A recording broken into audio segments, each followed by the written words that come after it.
토트넘의 오너는 레비가 아닙니다. 그를 오너로 알고 있는 사람도 많지만 그의 역할은 어디까지나 바지 사장이며 팀의 실제 오너는 애닉 그룹의 대부호 조 루이스 회장입니다. 또 다른 EPL 타팀 팬들의 오해는 토트넘이 가난하다는 이야기입니다. 조 루이스는 EPL에서 4위에 해당하는 거대한 부를 축적한 유대인입니다. 돈은 있지만 쓰지 않는 짠돌이 구단주 조 루이스는 몇 안 되는 경기 직관을 가서 해리 케인이 누구냐고 물어봤다는 루머가 있을 정도로 축구에는 관심이 없는 전형적인 사업가입니다. 맨유 아니면 레알을 꿈꾼 손흥민의 거치는 팀으로 보였던 셀링 구단 토트넘이 그의 전성기 전부를 보낼지도 모르는 전혀 다른 컬러의 팀이 된 이유가 무엇일까요?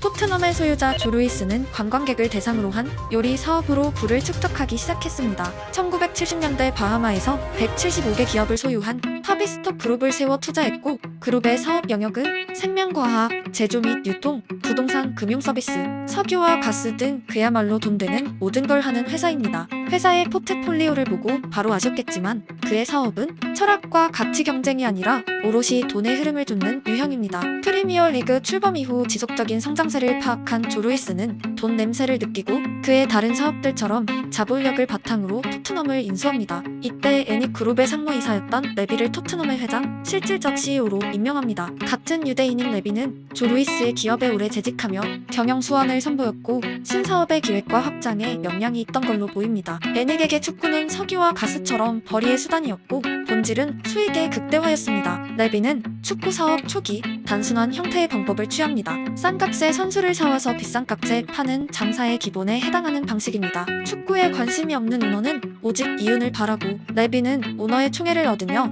실제로 토트넘을 EPL에서 몇 안 되는 선수 이적을 통해 수익을 내는 팀으로 만듭니다. 올드팬들이 기억하는 팀의 핵심 베르바토프, 모드리치, 베일 등을 최대 금액으로 팔던 시절이 전형적인 이전의 레비 토트넘입니다. 토트넘의 수익원에 대한 연구는 신구장 건설 추진을 포함한 변곡점을 맞이합니다. 소비재 사업에 경험이 없던 레비는 메뉴 같은 팀을 보며 팬을 통한 매출 증대에 관심을 가지기 시작하고 리그에서 팬이 적은 편에 속하는 토트넘의 DNA를 바꾸기 시작합니다. 도화선은 더 많은 팬을 수용해 입장 수익이 극대화된 경기장을 만드는 것입니다. 사업의 개편도 결국 축구를 위해서가 아니라 오너가 혹시 구단을 팔게 됐을 때 선수 판매 수익으로 단타를 치는 토트넘보다 팬층을 확보하고 구단 가치의 실질적 평가가 좋으면 더 비싼 값을 받을 수 있는 미래의 가치에 대한 투자 목적입니다. 레비 토트넘 행운의 여신 1호는 해리 케인입니다. 팀의 우승을 위한 진정한 노력을 해본 적 없던 레비는 유소년 팀부터 성장한 케인이 잉글랜드 주장이 되는 것을 목격합니다. 그것도 루니의 뒤를 잇는 공격수이자 전국적 스타의 탄생입니다. 케인 전의 토트넘과 후의 토트넘은 전 세계적으로 완전한 로열티 변화가 생깁니다. 그동안 토트넘의 잉글랜드 국적 스타는 마이클 캐릭 정도였고 골을 넣는 케인과 캐릭은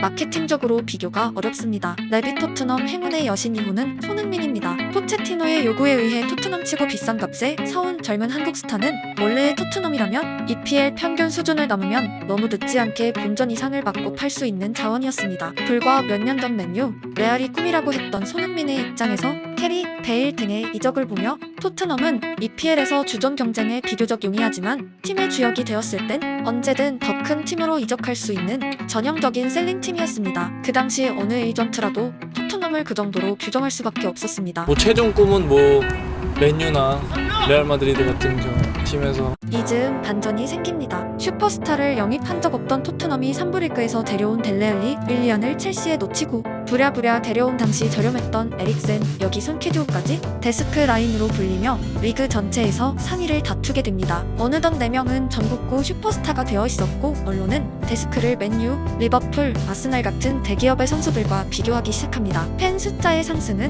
곧 수입원의 다각화와 1년 내내 지속적인 매출로 이어졌고 토트넘 레비는 선수 판매로만 돈을 벌던 시절을 지나 스포츠 사업의 정체성 자체를 학습하는 단계에 이르게 됩니다. 소비재 사업을 한 적 없던 레비는 어느덧 토트넘 초기와는 전혀 다른 경기장 투어를 통한 매출, 한국 쿠팡과 제휴를 통한 미디어 매출, 프리시즌 한국 방문을 통한 매출, 챔피언스 리그 진출 이후 다복합적 광고 매출 등 대기업형 온오프라인 매출 모델을 발굴하며 완전히 축구팀 CEO로 발돋움하게 됩니다. 많은 사업은 국제적 스타 손흥민의 존재로 가능한 영역이고 이는 조금 이따 이어가겠습니다. 애초에 축구에 관심이 없던 조루이스는 레비가 올리는 수익에 주목했고 레비는 이전에 없던 영입 투자금을 지원받게 됩니다. 포체티노 이후 토트넘의 가장 큰 특징은 무리뉴, 콘테 같은 누가 봐도 우승해본 명장을 선임하며 트로피를 진심으로 원하기 시작한 것입니다. 우승이 안겨다줄 구단 가치의 상승은 드라마틱한 변화가 확실하기 때문입니다. 매년 늘어나는 토트넘의 영입 지출은 어느덧 선수 판매로 인한 매출보다 높은 수준이고 이제 토트넘을 단순한 셀링 구단으로 부르기 어려운 상태입니다. 기업인 레비는 분명 훌륭합니다. 오너 때문에 잘 모르는 분야 축구팀 운영에 뛰어들어 선수 판매로 빠른 이익을 달성하고 다른 매출 수단을 발굴하며 숫자로 오너의 인정을 받고 결국 투자금을 얻어내서 돈으로 다시 돈을 불리는 효과적인 기업 운영을 하고 있습니다. 토트넘을 반대하는 목소리의 이유는 EPL의 상당수 구단주는 기업인보다는 축구팬에 가까우며 축구를 통한 수익보다는 우승 자체를 말해 팀의 오랜 팬들과 같은 목적을 가지고 스타디움에 들어오고 있는 조루이스와 대척점을 이룹니다. 한국 팬들 입장에서 아쉬운 것은 과거의 셀링 구단 토트넘이었다면 이미 몇 년 전 빅클럽으로 이적을 했을지도 모르는 손흥민이 여전히 트로피를 얻지 못하며 토트넘에 있다는 것입니다. 손흥민이 독일에서 활약할 때 비슷한 연령대의 유망주로 불린 레프트 윙 중 상당수는 맨시티, 첼시, 맨유 등에서 활약하는 것을 보면 지난해 득점왕 손흥민이 아직도 트로피가 없다는 것은 한국 팬 입장에선 아쉬울 수밖에 없고 특히 팀의 그에 대한 대우가 박하게 느껴질 때면 어김없이 손흥민 이적의 검색량이 폭발합니다. 상업적인 시선에서 레비가 손흥민을 팔 결심은 그가 기록할 미래 매출까지 포함한 이적료를 지불할 팀이 나타날 때 아니면 손흥민이 하락세에 접어들고 더 늦기 전에 이적을 통한 수익 확보가 수지타산이 맞다고 판단될 때입니다. 역설적이게도 한국 팬들의 숫자는 그의 이적을 더 어렵게 만든다는 의미입니다. 지금도 토트넘 구단 방문 투어를 신청하는 한국 관광객들의 숫자, 토트넘의 유니폼을 포함한 유무형 콘텐츠를 구입하는 한국 본국의 사람들, 중계권, 광고 등 레비에게 그 모든 것은 돈이고 그에게 손흥민의 이적에 단순히 선수로서 금액을 받는 건 계산이 맞지 않습니다. 마블이 영화 개봉 시 주요 마케팅 국가로 삼기도 하는 한국은 인구수 대비 기대 매출이 높은 나라이고 매출 파생 분야 또한 광범위합니다. 팀 역사상 최대치의 지출로 구성한 팀이 혹시라도 트로피를 따내거나 몇 년간 꾸준히 챔스 진출을 확정한다면 팀 매각 시점에 헤게모니를 가져갈 수 있고 이는 손흥민 예상 판매 대금과는 비교가 안 될 규모입니다. 더욱이 퍼거슨이 자서전에 레비와 이적 협상을 하는 것은 치질보다 고통스럽다 고 표현할 정도로 레비는 잉글랜드 전체에서 손꼽히는 마주하고 싶지 않은 협상 상대입니다. 마네를 내보낸 리버풀 등 손흥민을 탐낼 법한 팀들이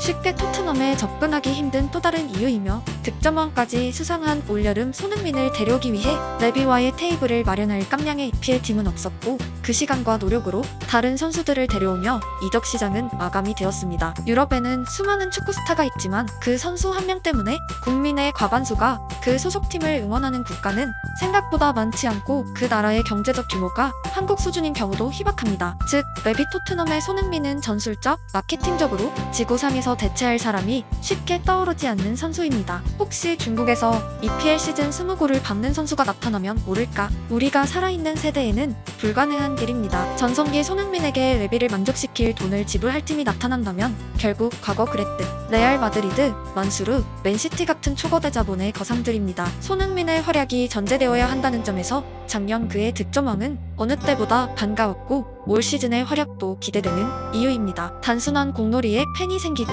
돈이 돌며 이야기는 상업적으로 변하게 됩니다. 축구뿐 아니라 우리 눈앞의 대부분이 자본주의 논리에 의해 돌아가는 세상인데요. 그 속에서 우리가 잊지 말아야 할 건 결국 돈이란 사람의 편리를 위해 만들어진 인간의 창조물이란 기본이 아닐까요? 저 자신부터 목적을 잃은 역사의 고아가 되지 말고 본질적 가치를 스스로 헤아리는 노력을 다짐합니다.